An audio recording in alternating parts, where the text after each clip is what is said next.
네. 오늘은 창세기 22장에 있는 말씀으로 함께 말씀을 나누고자 합니다. 여러분, 창세기 22장은요, 하나님께서 아브라함을 시험하시는 내용의 말씀으로 우리가 흔히 아브라함의 시험장이라고 이야기를 합니다. 창세기 22장은 하나님이 아브라함에게 시험을 하시고 그 시험을 통하여서 아브라함의 믿음을 확인하시는 장인데, 그래서 우리가 흔히 아브라함의 시험장이라고도 이야기하고 또 때로는 바꾸어서 이삭의 믿음장이라고도 합니다. 1절 말씀을 보시면 하나님께서 아브라함을 시험하시는데, 이 시험이라고 하는 단어가 원문에는 나사라고 하는 동사입니다. 이 동사는 시험, 즉 시험을 하는 주체에 따라서 그 의미가 완전히 달라집니다. 사탄이 시험을 하는 주체가 되면 이것은 유혹이 됩니다. 항상 사탄의 시험은 무엇입니까? 우리를 유혹하고 우리를 실족하고 우리를 넘어지게 하는 것이 사탄의 목적입니다.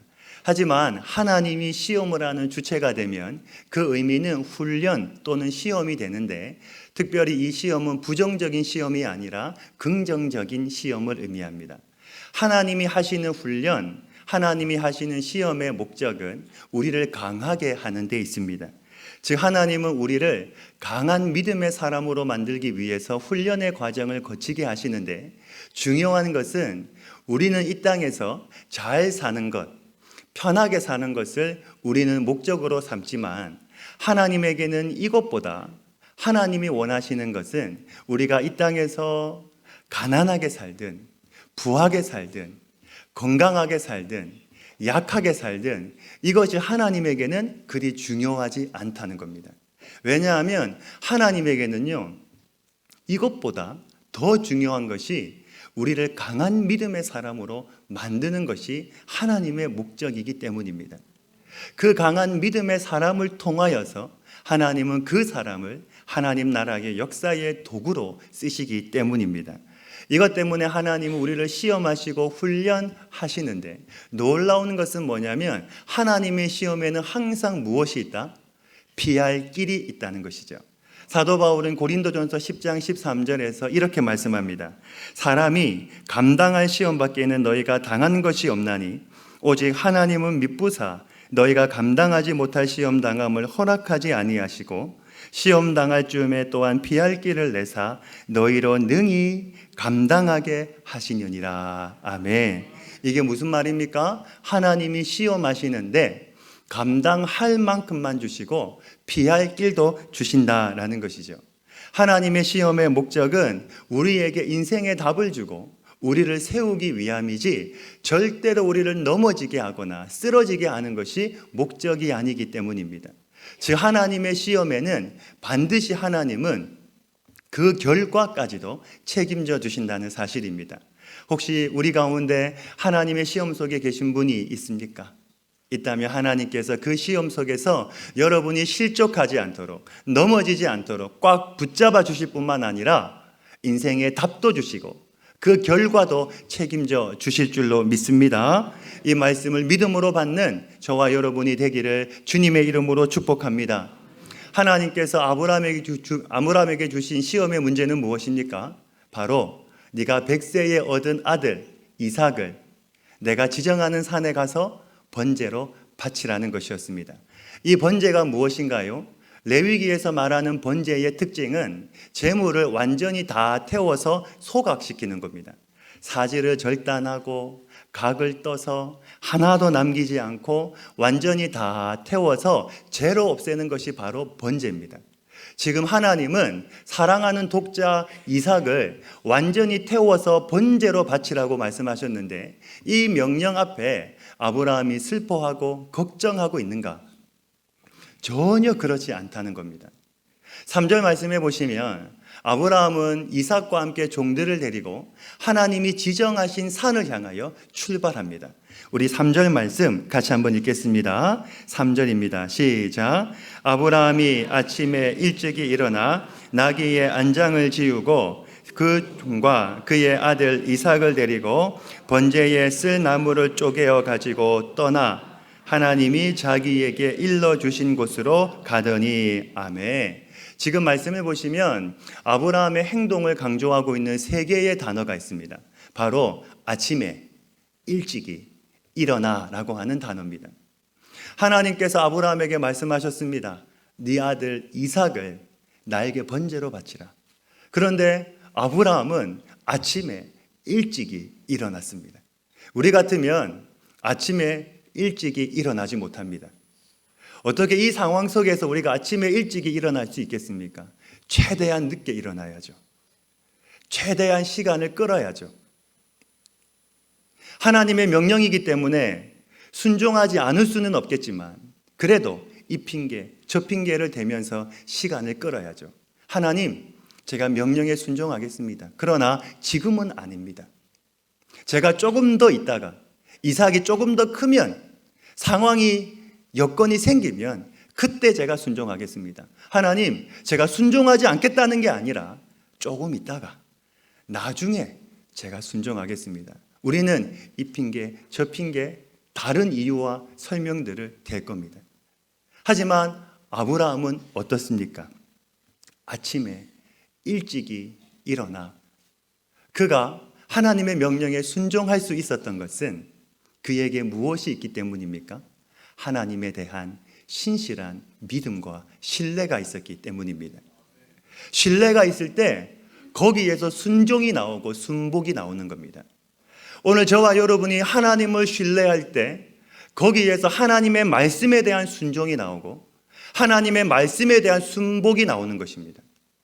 하지만 반대로 내가 하나님의 말씀에 순종하지 않으면 하나님의 말씀에 대한 신뢰가 내 마음 가운데 없으면 우리는 하나님을 향해서 순종, 순복할 수 없습니다. 아브라함은 하나님께서 이 가나안 땅을 너에게 주신다고 말씀하신 게 아니라 너의 자손에게 주신다고 말씀하셨기 때문에 하나님께서는 이삭을 죽이지 않으실 거야. 만약에 죽이신다고 해도 하나님이 다시 살리실 거야 라고 하는 이 믿음이 아브라함에게는 있었습니다. 이 시험을 통해서 이 시험을 거치면서 아브라함이 얻었던 답이 네 가지가 있습니다.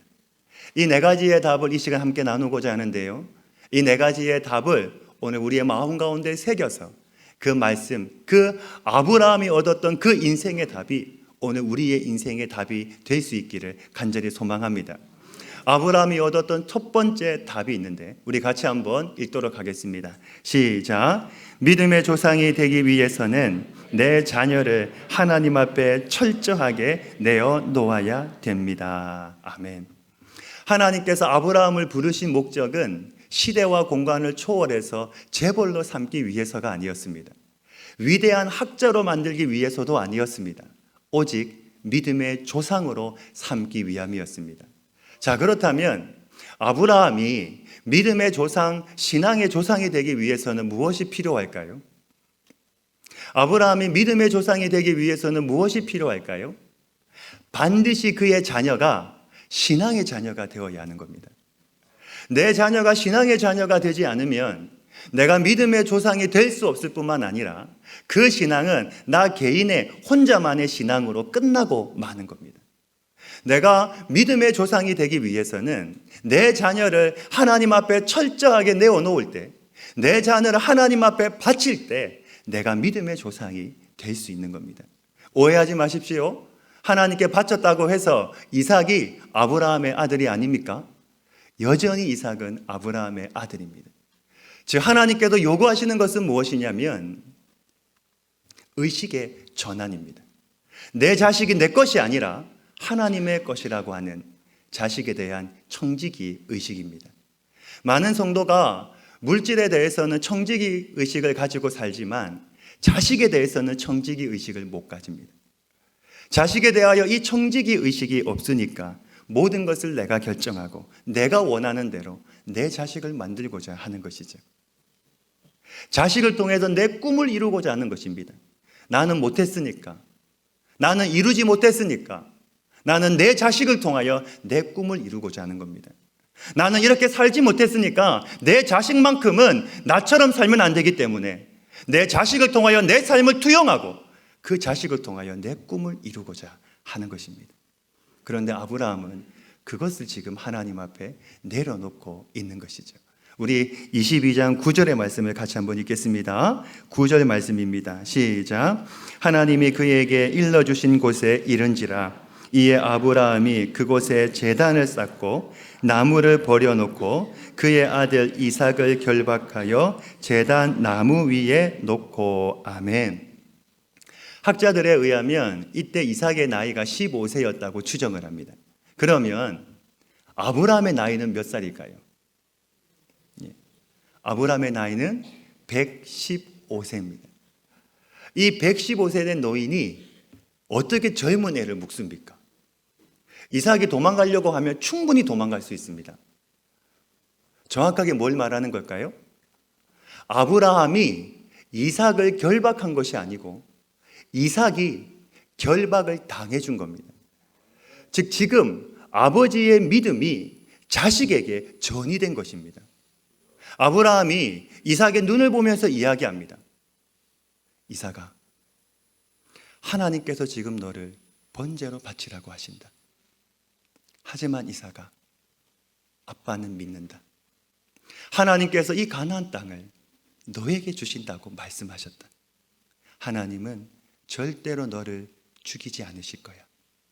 만약에 아빠가 너를 칼로 찔러서 네가 죽어도 하나님은 다시 너를 살리실 거야. 아빠 말 믿지? 만약에 여러분 평소에 아브라함이 형편없는 삶을 살았다면 그 순간에 이삭이 아버지의 말을 믿었겠습니까? 아이고 아버지, 도망갔을 겁니다. 115세가 어떻게 젊은 애를 따라가겠습니까? 이삭이 아마 그 아버지의 말을 믿지 못하고 도망갔을 겁니다. 그런데 이삭은 철저하게 아버지의 믿음을 받아들이고 아버지에게 자진해서 결박을 당하고 아버지의 칼에 찔리겠다고 제단에 누운 것은 그 아버지가 평소에 믿음의 사람이었기 때문입니다. 이삭의 눈에는 하나님은 보이지 않습니다. 아직 이삭은 하나님을 만난 적이 없습니다. 하나님의 음성도 들은 적이 없습니다. 그러나 그 아버지를 통하여 그 하나님을 믿기 때문에 그 아버지가 믿는 그 하나님을 그의 아버지 때문에 믿고 있는 것이죠. 그 결과 이삭이 신앙의 자녀가 됨으로 인하여 그 아브라함이 무엇이 될 수 있는 것입니까? 믿음의 조상이 될 수 있는 것이죠. 오늘 저와 여러분의 믿음과 신앙은 어떻습니까? 우리가 교회에서뿐만이 아니라 가정에서, 직장에서, 그리고 사회 속에서 내가 믿음의 자녀로 살아가고 있으십니까? 내 모습은 하나님이 인정하고 내 모습은 내 자녀가 인정할 수 있는 믿음의 모습입니까? 내 자녀가 내 믿음을 인정할 수 있다면, 그렇다면 내 자녀는 반드시 신앙의 자녀로 자라게 될 줄로 믿습니다. 저는 우리의 자녀가 믿음의 자녀, 신앙의 자녀가 됨으로 인하여 우리 모든 성도님들이 다 믿음의 조상이 될 수 있기를 주님의 이름으로 축복합니다. 우리 모든 성도님들이 다 믿음의 사람이 될 수 있기를 주님의 이름으로 축복합니다. 첫 번째, 아브라함이 얻었던 답은 무엇입니까? 믿음의 조상이 되기 위하여서는 내 자녀가 신앙의 자녀가 되어야 한다는 것이죠. 아브라함이 얻었던 두 번째 답은 믿음은 끝까지 가는 것입니다. 10절과 11절 말씀에 보시면 아브라함이 실제로 칼을 들어서 이삭을 죽이려고 할 때 하나님께서 아브라함아, 아브라함아 이름을 두 번 부르십니다. 성경에서 이름을 두 번 불렀다고 하는 것은 긴박함입니다. 이것은 실제로 아브라함이 흉내만 낸 것이 아니라 진짜 이삭을 죽이려고 했다는 겁니다. 그 뒤에 하나님께서 12절에 말씀을 하시는데요, 우리 12절을 같이 한번 읽겠습니다. 12절입니다. 시작. 사자가 이르시되 그 아이에게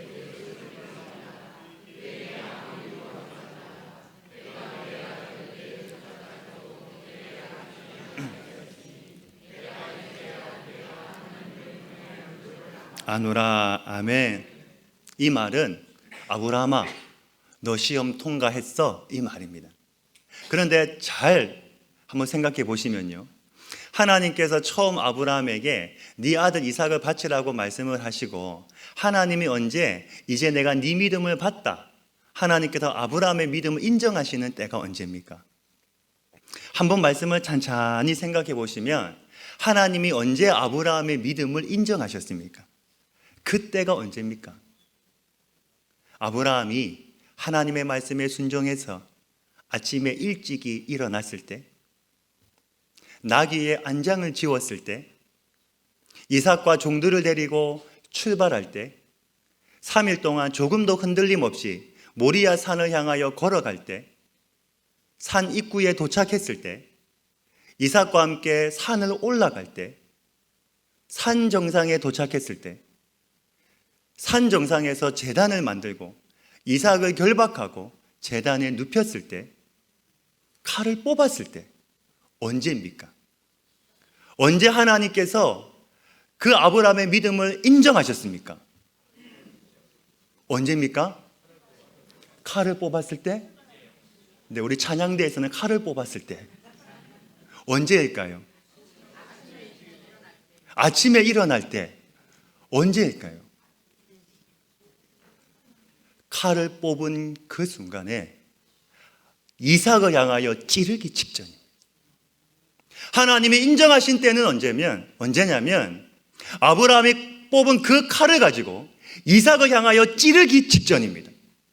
하나님께서 아브라함아 말씀하신 때가 언제냐면 아브라함이 아침에 일찍 일어났을 때가 아닙니다.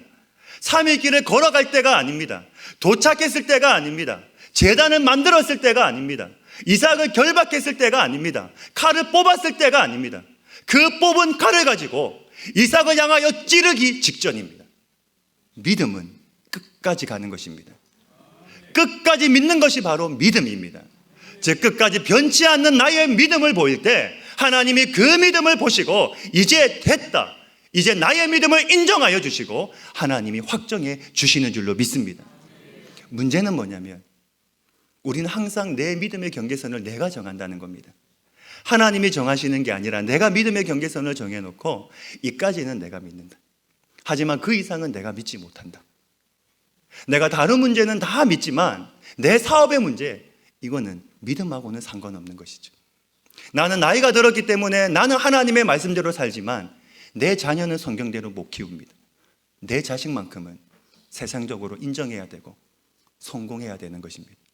그 아이의 믿음이 어떻든 상관이 없는 것입니다. 그 결과가 무엇인가요? 항상 하나님을 믿음에도 불구하고 내 안에는 평강이 없는 것입니다. 하나님을 믿는 증거가 평강인데 그 평강이 내 안에는 없습니다. 늘 작은 일에도 쉽게 흔들리고 쉽게 넘어지는 것이죠. 이유는 내 안에 믿음이 끝까지 하나님을 믿지 못하기 때문입니다. 믿음은 끝까지 가는 것입니다. 끝까지 간다는 것은 내가 어떤 상황 속에서도 하나님만을 신뢰한다는 겁니다. 하나님의 신실하심, 하나님의 인자하심, 그 하나님의 계획을 나는 믿고 간다는 겁니다. 이사야는 이런 사람을 가리켜서 심지가 견고한 자라고 말했습니다. 우리 이사야 26장 3절 말씀인데 같이 한번 읽겠습니다. 시작. 주께서 심지가 견고한 자를 평강하고 평강하도록 지키시리니 이는 그가 주를 신뢰함이니이다. 아멘. 견고한 자를 평강하고 평강하도록 지키신다. 이유는 그가 주님을 신뢰함이니이다. 여러분, 믿음은 끝까지 가는 것입니다. 끝까지 하나님을 믿을 때 하나님의 평강이 내 삶에 임하게 되고 그 사람을 통하여 하나님의 역사는 나타나게 되는 줄로 믿습니다. 이 은혜가 우리 가운데 있기를 주님의 이름으로 축복합니다. 끝까지 믿는 그 믿음, 하나님을 신뢰할 수 있는 믿음, 하나님을 의지할 수 있는 믿음, 나는 어떤 환경과 상황 속에 있을지라도 나는 하나님을 믿고 갑니다. 나는 하나님만을 의지합니다. 나는 하나님만을 붙잡습니다. 그 믿음을 보일 때 하나님은 반드시 우리의 삶 속에 하나님은 그 믿음의 증거를 보여주시는 줄로 믿습니다. 아브라함이 세 번째 얻었던 답이 있습니다. 세 번째 답은 무엇이냐면 우리가 하나님의 말씀을 믿을 때 하나님께서는 당신 자신을 위해서 당신의 말씀을 믿는 사람을 책임져 주신다는 겁니다. 아브라함이 믿었던 것이 무엇입니까? 하나님의 말씀입니다.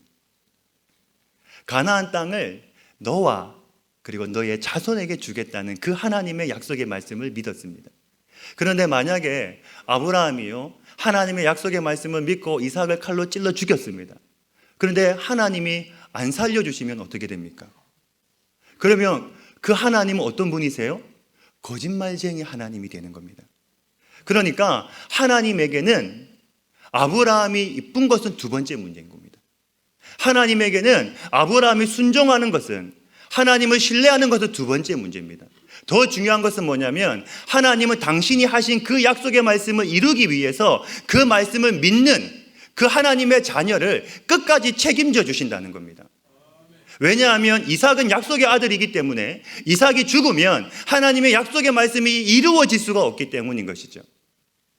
이스라엘 백성들이 40년 동안 광야에서 생활을 합니다. 그 40년 동안 하나님 앞에서 끊임없이 불순종했음에도 불구하고 하나님이 그들을 끝까지 책임져 주시고 인도해 주시는 이유가 무엇입니까? 그들이 이뻐서, 똑똑해서, 잘나서가 아니었습니다. 하나님은 당신의 약속의 말씀을 이루기 위해서였습니다.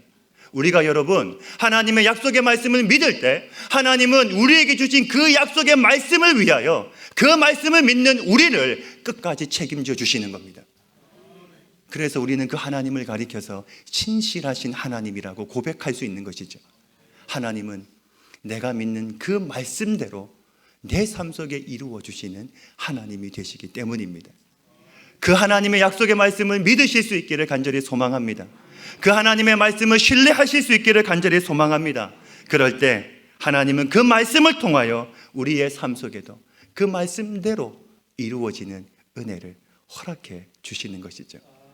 목사님, 저는 아무리 믿어도 하나도 이루어지지 않던데요. 아닙니다. 한번 곰곰이 생각해 보시면 내가 끝까지 믿지 않고 하나님이 역사하시는 때가 있는데 하나님은 끊임없이 우리에게 말씀하세요. 여기까지 오면 된다. 여기까지 네가 순종하면 된다. 여기까지 네가 참고 오면 하나님은 반드시 응답해 주시고 하나님은 반드시 은혜를 베풀어 주시는데 하나님이 응답하시는 때, 하나님이 응답하시는 시기가 있는데 우리는 그때까지 가지 못하는 겁니다. 그때까지 기다리지 못하는 겁니다. 그 전에 내가 먼저 중간에 포기하기 때문입니다. 믿음은 무엇인가요? 끝까지 믿는 것입니다. 끝까지 한번 믿어보십시오. 오늘 교회에 처음 나오신 분들 끝까지 하나님 믿어보십시오. 끝까지 한번 가보십시오. 반드시 하나님은 여러분의 삶 속에 내가 믿은 그 하나님의 말씀대로 이루어 주시는 은혜를 우리 가운데 허락하여 주실 것입니다.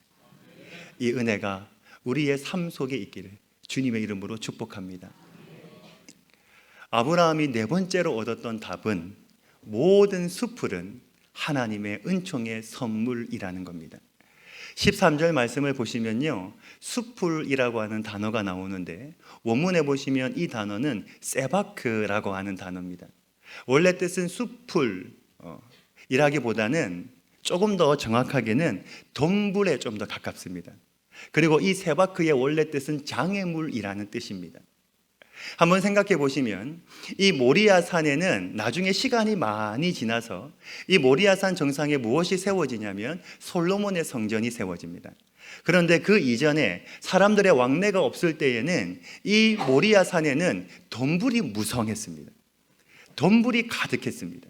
하나님께서 아브라함에게 이 모리아 산 정상에서 네 아들을 바치라고 말씀하셨어요. 아브라함이 이삭을 데리고 나무를 어깨에 짊어지고 산 정상에 올라갈 때는 이 덤불 때문에 얼마나 힘들었겠습니까? 사진을 보시면 이것이 덤불입니다. 이 덤불이 모리아 산에 가득했습니다. 이 덤불만 없으면 좀 편하게 올라갈 수 있지 않겠습니까? 나무를 짊어졌으니까. 이 덤불만 없으면 내가 조금은 더 편하게 올라갈 수 있을 것 같습니다. 그런데 왜 이 덤불이, 왜 이 숲풀이 중요합니까? 아브라함이 하나님의 음성을 듣고 난 다음에 제일 먼저 한 행동이 무엇이냐면요, 13절 말씀해 보시면 초반절에 이렇게 말씀합니다. 아브라함이 눈을 들어 살펴본즉 이라고 되어 있습니다. 이유가 무엇입니까? 하나님이 이삭을 죽이지 말라고 말씀을 하셨으니까, 그러면 아브라함의 입장에서는 아, 하나님이 준비하신 재물이 있겠구나 라고 생각하고 눈을 들어서 살펴본 겁니다. 살펴보니까 그 수풀에 뭐가 걸려 있습니까? 한 순양이 걸려 있는 겁니다. 그 양을 가지고 와서 아브라함은 이삭과 함께 그 재물을 잡아서 하나님께 제사를 드렸습니다. 즉 무슨 말이냐면 아브라함이 올라갈 때에는 이 덤불이 장애물처럼 느껴져서 힘들었습니다. 이 장애물만 없으면, 이 덤불만 없으면 내가 조금 더 편하게 올라갈 수 있을 텐데, 내가 좀 더 수월하게 올라갈 수 있을 텐데 라고 생각을 했을 겁니다. 그런데 이 수풀이 없으면 어떻게 됩니까? 하나님께 제사드릴 제물이 있을 수가 없는 것이죠. 그 수풀에 걸린 그 순양이 바로 하나님께서 이삭을 대신하여 준비하신 하나님의 은총의 선물이었습니다. 오늘 저와 여러분의 인생 가운데도 세바크, 수풀, 장애물이 있습니다. 우리에게 건강이라는 세바크가 있을 수 있습니다. 물질의 문제라는 세바크가 있을 수 있습니다. 가정의 문제라는 세바크가 있을 수 있습니다. 관계의 문제라는 세바크가 있을 수 있습니다. 하지만 그 세바크는 결코 내 인생 가운데 장애물이 아니라 그 세바크 때문에 우리는 더욱더 나를 의지하지 않고 겸손하게 하나님을 더욱더 의지할 수 있게 되는 것이죠. 오늘 우리의 삶 속에 있는 그 세바크는 나를 죽이기 위한 그러한 세바크가 아니라 반대로 여러분을 살리기 위한, 더욱더 하나님 앞에 나를 바로 세우기 위한 하나님의 은총의 선물임을 꼭 기억하시기를 간절히 소망합니다. 한번 생각해 보세요. 내 인생 속에 있는 장애물, 내 인생 속에 있는 어려움, 그 세바크, 이것만 없으면 내 인생이 좀 더 편할 것 같아요. 이것만 없으면 내 인생이 조금 더 수월할 것 같아요. 그런데 한번 생각해 보시면 그 세바크가 있었기 때문에, 그 덤불이, 그 장애물이 있었기 때문에 나는 더 하나님 앞에 나왔고, 더 하나님 앞에 기도했고, 더 하나님을 의지했고, 더 하나님을 붙들었고, 더 하나님께 매달릴 수 있었다는 것이죠. 그것이 있었기 때문에 지금 내가 이 자리에 하나님을 예배하고 있는 것입니다. 그러면 내 인생 속에 있는 그 세바크는 내 인생을 묶는, 나를 넘어뜨리게 하는 장애물이 아니라 무엇이 되는 것입니까? 나를 더욱더 하나님 앞에 바로 세우는 하나님의 은총의 선물이 되는 것이죠. 그리고 그 세바크 때문에 내가 넘어졌습니까? 내 인생이 망했습니까? 내 인생이 실패했습니까? 아닙니다. 하나님은 우리에게 어떤 시험을 주십니까? 감당할 만큼만 주시고 피할 길도 주신다. 그 세바크로 인하여 내가 힘들었지만, 내가 어려움 가운데 있었지만, 내가 절망 가운데 있었지만, 내가 그 시험을 통하여 넘어지지 아니하고 무너지지 아니하고 내 인생이 망하지 않은 것은 그 속에서도 하나님은 나와 함께 하시고 내가 감당할 힘을 주시고 나에게 은혜를 주셨기 때문인 줄로 믿습니다. 지금도 우리의 인생 가운데 세바크가 있습니다. 내 인생에 장애물이 있습니다. 여러분, 그것은 이제는 무엇이 되는 겁니까? 감사의 세바크가 될 줄로 믿습니다. 그 은혜로 인하여 더욱더 하나님 앞에 바로 설 수 있는 우리 모든 성도님들이 다 되시기를 주님의 이름으로 축복합니다. 이처럼 하나님께서 아브라함에게 시험 문제를 주시고 이 시험 문제를 통해서 아브라함은 자신이 얻을 수 있는 모든 답을 다 얻었습니다. 그리고 이 모든 과정을 통해서 아브라함은 우리가 아는 믿음의 조상으로 세워져 가게 되는데, 그 과정 속에 오늘 이 14절 말씀을 하고 있는 것입니다. 우리 14절 말씀을 다시 한 번만 더 읽겠습니다. 시작. 아브라함이 그 땅 이름을 여호와 이레라 하였으므로 오늘날까지 사람들이 이르기를 여호와의 산에서 준비되리라 하더라. 아멘. 지금 아브라함이 무엇을 고백합니까? 여호와 이레를 고백하는데, 성경에 보시면 숫자 1이라고 각주가 되어 있습니다. 밑에 보시면 그 뜻이 나와 있는데 무엇이냐면 여호와께서 준비하심이라고 되어 있습니다. 이것은 아브라함이 자신의 인생을 통해서 고백하는 신앙 고백입니다. 그에게 하나님은 어떤 분이었습니까? 모든 것을 준비해 주시는 하나님, 모든 것을 예비해 주시는 하나님, 인도해 주시는 하나님, 그 하나님을 고백하고 있는 것이죠. 왜 이 고백이 중요하냐면 아브라함이 처음 창세기 12장에서 하나님의 선택을 받았을 때에 그때 그의 나이는 75세였습니다. 그때부터 지금까지 40년 동안 하나님에 대한 아브라함의 지식은 자꾸 커져갔습니다. 처음부터 아브라함은 여호와 일의 하나님을 고백하지 못했습니다. 시간이 지나면서 하나님에 대한 그의 지식은 계속해서 발전해서 여기까지 왔는데 우리는 이것을 하나님에 대한 인식의 단계라고 이야기를 합니다. 한 번 더 말씀을 드리면 아브라함이 시간이 지나면서 하나님에 대한 그의 지식이 계속해서 발전해 갔는데 우리는 이것을 하나님에 대한 인식의 단계라고 이야기합니다. 이것은 우리도 마찬가지입니다. 신앙의 연수가 깊어질수록 하나님에 대한 신앙, 하나님에 대한 지식도 계속해서 발전해 가는 것이죠. 자, 그렇다면 하나님에 대한 아브라함의 지식은 어떻게 발전해 갔느냐? 간단하게 살펴보면 제일 먼저 그가 알았던 하나님은 창세기 12장에서 복을 주시는 하나님이었습니다. 자식이 없는 아브라함에게 하나님은 찾아오셔서 내가 너에게 씨를 주고 자식을 주고 내가 너로 큰 민족을 이루어 주겠다 말씀하셨습니다. 아브라함의 믿음의 한계를 뛰어넘어서 새로운 가치, 새로운 삶을 사는 복을 주시겠다는 것이죠. 하지만 아브라함의 신앙은 거기에 머물러 있지 않았습니다. 그가 두 번째로 알았던 하나님은 14장에서 천지의 주제이신 하나님이었습니다. 14장 22절에서 고백을 하는데 우리 같이 한번 읽도록 하겠습니다. 시작. 아브라함이 소돔 왕에게 이르되 천지의 주제이시요 지극히 높으신 하나님 여호와께서 내가 손을 들어 맹세하노니. 아멘. 이처럼 아브라함은 나에게 복을 주시는 그 하나님이 천지의 주제이신 하나님, 이 말은 주인 또는 소유자라는 말입니다. 천지의 주인이신 하나님, 천지의 소유자이신 그 하나님이 내 삶에 필요한 모든 것들을 다 공급해 주시고 채워 주신다는 겁니다. 그 하나님을 아브라함은 알았습니다.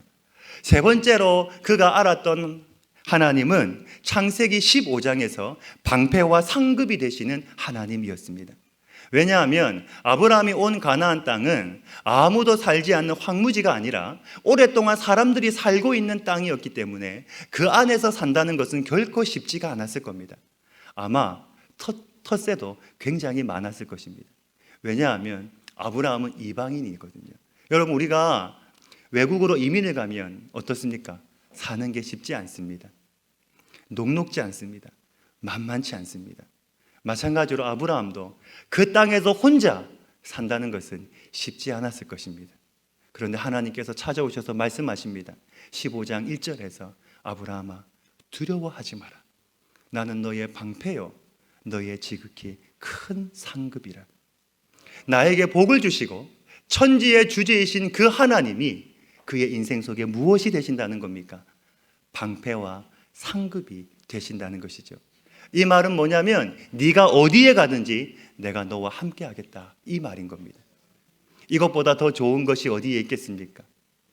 여러분, 오늘 우리의 인생 속에서도 하나님께서 세상으로부터, 유혹으로부터, 인생의 수많은 문제로부터 나를 보호해 주시는 방패와 상급이 되시기를 주님의 이름으로 축복합니다.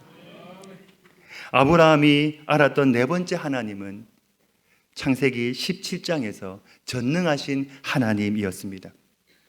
아브라함이 99세가 될 때까지 자식이 없으니까 아브라함은 하갈을 통해서 자식을 낳았습니다. 그런데 하나님께서 말씀하세요. 아브라함아, 그거 아니야. 네가 할 수 없다고 나도 할 수 없는 게 아니다. 나는 너하고 달라. 나는 유한한 존재가 아니라 전능한 하나님이야. 네 안에 살아. 경수 끊어졌지. 하지만 네 아내를 통하여 자식을 낳을 거야. 아브라함은 이 하나님의 약속의 말씀을 다시 믿음으로 말미암아 경수가 끊어진 사라를 통하여 이삭을 낳았습니다. 아브라함은 17장을 통하여 전능하신 하나님을 경험하고 난 다음에 그가 다섯 번째로 알았던 하나님은 영원하신 하나님이었습니다. 하나님은 100년만 전능하신 분이 아니고 오늘만 전능하신 분이 아니고 그분은 영원하신 하나님이라는 것이죠. 우리가 하나님을 아무리 잘 믿어도요, 영원하신 하나님을 알지 못하면 결국에는 이 땅에서 얻는 것만이 진짜 복이라고 착각할 수 있습니다. 우리는 이 세상뿐만이 아니라 보이지 않는 영혼을 볼 때에 우리는 그 영원하신 하나님 앞에 나를 맡길 수 있게 되는 것이죠. 아브라함은 21장에서 영원하신 하나님을 알고 난 다음에 22장에서 하나님의 이 시험을 무사히 통과할 수 있었습니다. 내가 하나님께 내 아들 이삭을 바쳐도 하나님은 영원하신 하나님이시기 때문에 다시 내 아들을 살려주실 거야. 이 영원하신 하나님을 그는 믿고 있었던 것이죠. 그러면서 그가 알았던 6번째의 하나님은 바로 여호와 이레의 하나님이었습니다. 이것의 뜻이 뭐냐면 이런 뜻입니다. 하나님은 영원하시고 전능하시고 천지의 주제이시기 때문에 세상의 큰 역사만 주관하시는 분이 아니라 그 하나님은 한 개인의 삶에도 개입하셔서 그 삶에 필요한 것들을 공급하여 주시고 예비하여 주시고 채워주시고 인도해 주시는 하나님이 되신다는 겁니다. 그 신앙의 고백의 절정이 바로 여호와 이레의 하나님이 되시는 겁니다. 여러분, 아브라함이 어떤 하나님을 알았습니까? 처음에는 복을 주시는 하나님입니다. 그 다음에는 천지의 주제이신 하나님, 방패와 상급이 되시는 하나님, 전능하신 하나님, 영원하신 하나님. 그러나 가장 중요한 것은 무엇입니까? 그 하나님이 여호와 이레의 하나님이 되신다는 겁니다. 40년 동안 아브라함의 믿음이 얼마나 커졌습니까? 40년 동안 그가 하나님과 함께 동행하면서 그 믿음이 얼마나 커졌습니까? 오늘 저와 여러분의 믿음은, 오늘 저와 여러분이 알고 있는 그 하나님은 어디에 머물러 있습니까? 복을 주시는 하나님입니까? 천지의 주제이신 하나님입니까? 방패와 상급이 되시는 하나님입니까?